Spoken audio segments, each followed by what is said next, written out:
Rari Mado, how do you record an honorable member and you post on your social media? Rari Mado, I want to tell you this. Na nataka unisikize vizuri na mshare video imfikie Rari Mado. What you did is the right thing. Record them. Record all those people are breaking the law.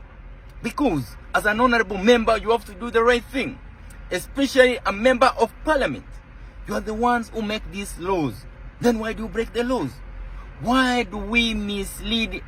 Instead of leading as example, we are misleading as an example. Nimeona natagiwa hiyo video. Naambiwa kwamba Musiria kujia takataka yako upeleke State House. Rari Mado, hiyo takataka kama umeipata, niwekee kwa flash disk, nitaipeleka State House, ifike pale, kisha yule driver aweze kuchukuliwa hatua. Waheshimiwa na waomba, kama madriver wenu wanavunja sheria, tafadhali wakataze. Hata kama uko na haraka kivipi.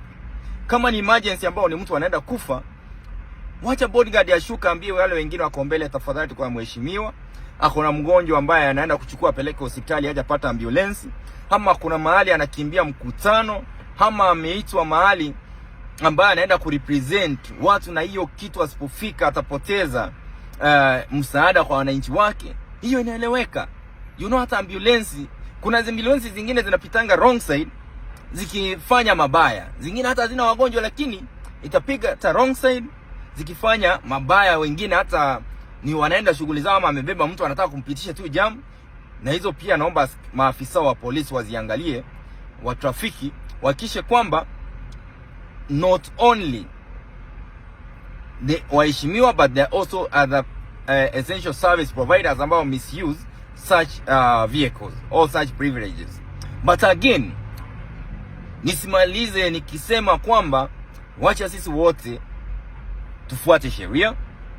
Na pia mkiona ambulance inapita imeweka siren, nyingi huwa ni emergency.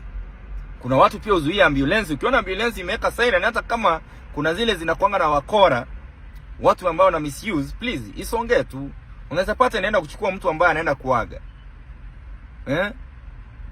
Lakini ukiona imeweka siren, alafu kisha nenda napakiwa mahali hivi, unaona driver ameshuka anaenda kupiga story, karibia pale, chukua hiyo ambulance, angalia kama ni mchezo wanafanya, wachukuliwe hatua. Kwa sababu lazima tuwe wananchi ambao tunafuata sheria.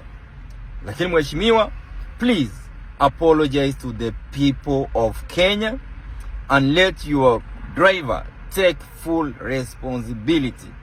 Kwa sababu you as a driver, you cannot be advised by your boss to take illegal instructions.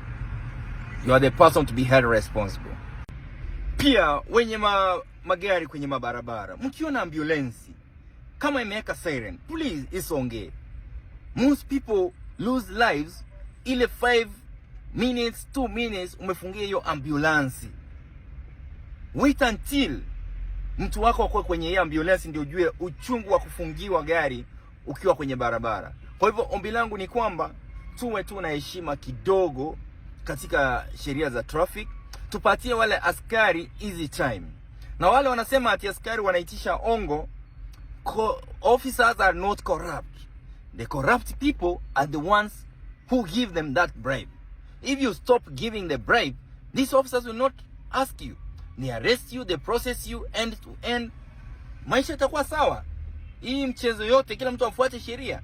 Hata hao maafisa wafurahie kupigwa na jua siku mzima. Hata wao wangependa wakae mahali watulie. Lakini kwa sababu tumeamua wacha tuvunje sheria, ukivunja you will buy your way na shilingi 2, 3, 4, 5. That's why we will keep on crying. Let's fix our system. Na mheshimiwa, tusaidie kufix hizo systems.